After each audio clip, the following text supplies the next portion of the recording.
Welcome back to Coding Content, where we dive into the world of programming and all the joys and frustrations that come with it.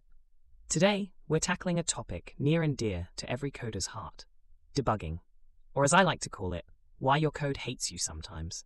Spoiler alert, it's not personal, but it sure feels like it sometimes, doesn't it? Alright, picture this. You've spent hours, maybe even days, writing what you thought was a masterpiece of code. You've got your coffee in hand, feeling like a coding god. You hit run, and boom. Errors everywhere. It's like your code woke up and chose violence. Welcome to debugging, the part of programming where your computer decides to be a comedian and you're the punchline. First things first, let's talk about syntax errors. These little buggers are the easiest to spot and fix, yet they have the uncanny ability to turn your brain into mush. It's like your code is a toddler throwing a tantrum because you forgot a semicolon. If only life were that simple, right? But hey, at least the compiler is kind enough to point out exactly where you screwed up. So, silver linings and all that.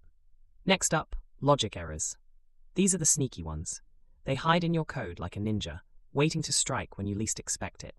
You've got everything right, but somehow your program still behaves like it's had one too many. The problem? You told it to do exactly what it's doing.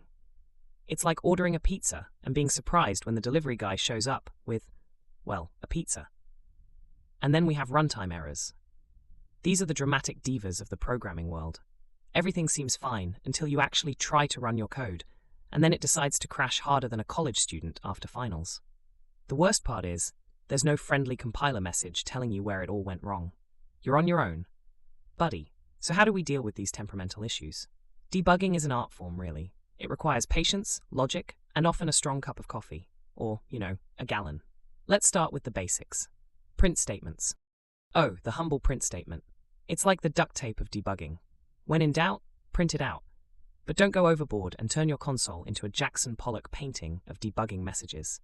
Moderation is key. Then there are debugging tools. Most modern IDEs come with built-in debuggers. Trust me, these are your new best friends. You can set breakpoints, step through your code line by line, and watch your variables in action. It's like being a detective, but instead of solving crimes, you're solving the mystery of why your code is acting like a rebellious teenager. Another tip, rubber duck debugging. Yes, you heard that right. Get yourself a rubber duck, or really any inanimate object, and explain your code to it. Out loud. It sounds ridiculous, but sometimes just hearing yourself talk through the logic can illuminate the error. Plus, it's a great way to fend off anyone who might interrupt your workflow. Sorry, I can't talk right now. I'm explaining my code to my duck. Let's not forget about version control. If you're not using it, well, you're just asking for trouble. Git is not just for collaborating with others, it's also your personal time machine. Commit often, and you'll be able to pinpoint exactly when your code decided to go rogue.